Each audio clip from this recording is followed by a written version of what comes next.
Good morning students.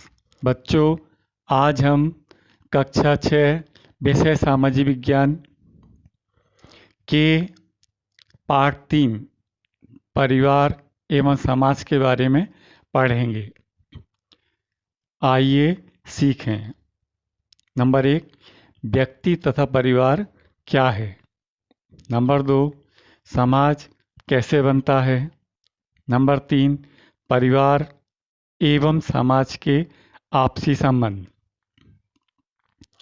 बच्चों, आप जब शिशु अवस्था में थे, विद्यालय में पढ़ने नहीं आते थे, तब आपको घर पर कौन नहलाता धुलाता था, आपको भोजन कौन करवाता था, कपड़े कौन पहनाता था।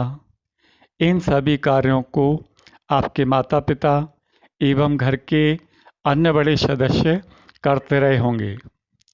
जैसे जैसे आप बड़े होते गए, कुछ काम आप स्वयं करने लगे होंगे। घर तथा पड़ोस में जब कोई बीमार पड़ जाता है अथवा कोई कठिनाई में होता है, तब उसे दूसरों की सहायता की आवश्यकता होती है। जरा सोचिए, जब आप शिशु थे, तब आपकी माता आपकी देखभाल ना करती तो क्या होता। माता पिता अपने शिशुओं की जिम्मेदारी सहज रूप से स्वीकारते हैं। यही भावना परिवार तथा समाज के सदस्यों में भी होती है। इसी से परिवार और समाज का निर्माण होता है।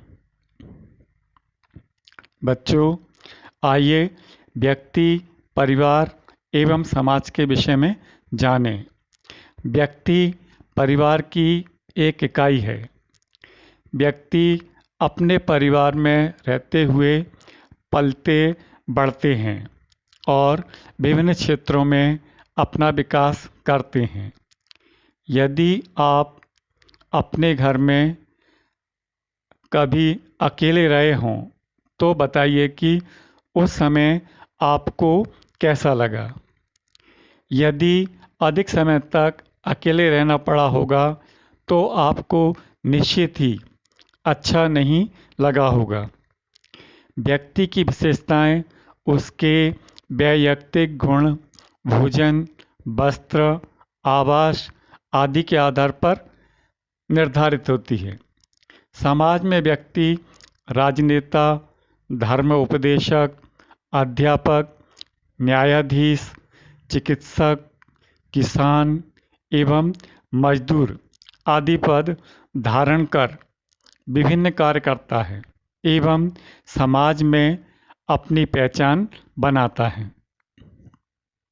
बच्चों, अब हम परिवार के बारे में पढ़ेंगे। परिवार में व्यक्ति एक इकाई है।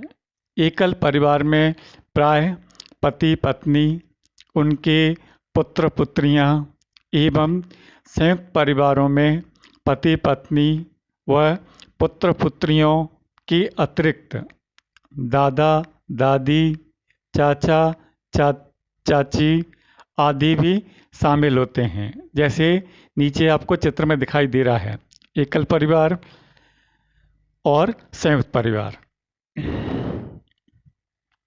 बच्चों, परिवार में व्यक्तियों के साथ साथ रहने पर सुरक्षा का भाव पैदा होता है। परिवार के सदस्यों की परिवार में व्यक्तिगत आवश्यकताएं भी पूरी होती रहती हैं। परिवार के बड़े एवं बुजुर्ग सदस्यों का प्यार भी मिलता है। सीख व मार्गदर्शन छोटों को प्राप्त होता है। माता को प्रथम गुरु भी कहा गया है। बच्चे को प्रथम शिक्षा परिवार में माता के माध्यम से ही प्राप्त होती है। परिवार के बड़े सदस्य बच्चों की साफ सफाई, स्वास्थ्य व शिक्षा का ध्यान एवं बड़े बूढ़े की देखभाल सहज करते हैं। बच्चों को आगे की शिक्षा प्राप्त करने के लिए परिवार ही उन्हें विद्यालयों को सौंपता है। परिवार के छोटे सदस्य भी वृद्धजनों की देखभाल करते हैं। वह बड़ों का आदर करते हैं। आपस में रिश्तेदारी, रक्त संबंध होते हुए एक घर में रहने वाले सदस्यों से मिलकर परिवार बनता है। छोटे परिवार को आदर्श परिवार माना गया है। विद्यालय भी एक परिवार के समान है। बच्चों, अब हम समाज के बारे में पढ़ेंगे। कई परिवारों से मिलकर समाज का निर्माण होता है। परिवार समाज की एक इकाई है। एक प्रकार के समाज में खान पान, रहन सहन, रीति रिवाज, परंपराएं एवं प्रथाएं प्राय एक ही प्रकार के होते हैं। वर्तमान में बदलते आर्थिक एवं सामाजिक संदर्भों में समाज नए प्रकार से भी संगठित हो रहे हैं। इन परिवर्तनों में शिक्षा का महत्वपूर्ण स्थान है। इनका उद्देश्य सामाजिक रीति रिवाजों में आ गई कुरीतियों को दूर करना है। वर्तमान में जागरूक समाज के लोग अपने आप को संगठित कर एक मंच पर आना शुरू हो गए हैं। वे अशिक्षा, बाल विवाह, दहेज जैसी सामाजिक बुराइयों को दूर करने के लिए कार्य कर रहे हैं। यह नवीन सामाजिक प्रवृत्ति का परिचायक है। ऐसे संगठित समाज के लोगों ने अपने समाज के नियमों का भी निर्धारण किया है और सामाजिक क्रियाकलापों द्वारा वह समाज के सदस्यों को विभिन्न प्रकार से प्रोत्साहन भी दे रहे हैं। बच्चों, मनुष्य एक सामाजिक प्राणी है। अतः समाज से अलग रहकर वह अपनी तथा अपने सामाजिक हितों की रक्षा नहीं कर सकता। यदि मनुष्य के भांति रहना चाहता है तो उसे अपने आसपास के लोगों से अच्छे संबंध बनाए रखने चाहिए। समाज एक व्यवस्था है। प्रत्येक समाज की एक संरचना होती है। समाज का अपना संगठन होता है। समाज का आधार सामाजिक संस्थाएं और संबंध होते हैं। बच्चों, सामाजिक संबंध क्या होते हैं, इनके बारे में जानेंगे। यदि दो व्यक्ति बैलगाड़ी या बस में साथ साथ यात्रा कर रहे हैं तो आपस में बातचीत भी कर रहे हैं तो इतने मात्र से सामाजिक संबंध नहीं बन जाते। कुछ देर का संपर्क मात्र है। यदि संपर्कों को बढ़ाया जाए, एक दूसरे के सुख दुख में शामिल हुआ जाए तथा संपर्कों को किसी प्रकार का स्थायी आधार दिया जाए और इनका निर्वाह भी किया जाए तो सामाजिक संबंधों की स्थापना हो सकती है। बच्चों, समाज कैसे बनता है, इसके बारे में जानेंगे। समाज शास्त्रियों ने समाज को सामाजिक संबंधों का जाल माना है।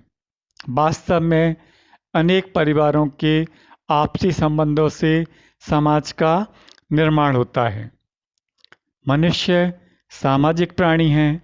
अतः वह परिवार एवं समाज दोनों से जुड़कर रहता है। व्यक्ति के जीवन में विवाह हेतु उचित साथी का चुनाव तथा विवाह के बाद बच्चों का पालन पोषण, उनकी शिक्षा दीक्षा की व्यवस्था करना आदि की चिंताएं सामने आती हैं। समाज के सदस्य एवं पारिवारिक मित्र आदि इन समस्याओं को सुलझाने में अपनी राय भी देते हैं। एक उन्नत समाज में व्यक्तियों की आपस में निर्भरता, साथ साथ काम करने की भावना, व्यक्तिगत विचारों का सम्मान एवं किसी सामाजिक घटना का सही गलत विश्लेषण करने की क्षमता पाई जाती है। बच्चों, शिक्षित समाज अनेक सामाजिक समस्याओं जैसे कम उम्र में विवाह, अधिक संतानों का होना, बच्चों को प्रारंभिक एवं अनिवार्य शिक्षा न दिलाना जैसी बुराइयों पर नियंत्रण लगा सकता है। अब हम इस पाठ के प्रश्नों के उत्तर के बारे में जानेंगे। पहला प्रश्न है, परिवार की इकाई क्या है? इसका उत्तर है, परिवार की इकाई व्यक्ति है। दूसरा प्रश्न है, समाज में व्यक्ति अपनी पहचान कैसे बनाता है? इसका उत्तर है, समाज में रहकर व्यक्ति राजनेता, धर्म प्रचारक, शिक्षक, डॉक्टर, जज, कृषक, श्रमिक आदि पदों पर रहकर विभिन्न कार्य करता है और समाज में अपनी पहचान बनाता है। प्रश्न नंबर 3 है, बच्चे का प्रथम गुरु किसे माना गया है? इसका उत्तर है, बच्चे को प्रथम शिक्षा परिवार में माता से ही प्राप्त होती है, इसलिए माता को प्रथम गुरु माना गया है। अगला प्रश्न है, एकल परिवार और संयुक्त परिवार से आप क्या समझते हैं? आपका परिवार आपकी कौन कौन सी आवश्यकताएं पूरी करता है? सूची बनाइए। इसका उत्तर है, जिस परिवार में पति पत्नी, उनके पुत्र पुत्रियां होते हैं वे एकल परिवार कहलाते हैं, जबकि संयुक्त परिवार में पति पत्नी, पुत्र पुत्रियों के अलावा दादा दादी, चाचा चाची, ताऊ ताई आदि भी शामिल होते हैं। परिवार में रहकर व्यक्ति अपनी समस्त मूलभूत आवश्यकताओं को पूरा करता है, जिनमें प्रमुख हैं भोजन, वस्त्र, आवास, स्वास्थ्य, शिक्षा और सुरक्षा। अगला प्रश्न है, समाज कैसे बनता है? आप समाज की किन किन बुराइयों पर नियंत्रण लगाना चाहते हैं? लिखिए। इसका उत्तर है, समाज शास्त्रियों ने समाज को सामाजिक संबंधों का जाल माना है। कई परिवारों से मिलकर समाज का निर्माण होता है। मनुष्य एक सामाजिक प्राणी है, इसलिए वह परिवार और समाज दोनों से जुड़कर रहता है। हम समाज की कम आयु में विवाह, अधिक बच्चों का जन्म, बच्चों को प्रारंभिक एवं अनिवार्य शिक्षा न दिलाना जैसी बुराइयों पर नियंत्रण लगाना चाहते हैं।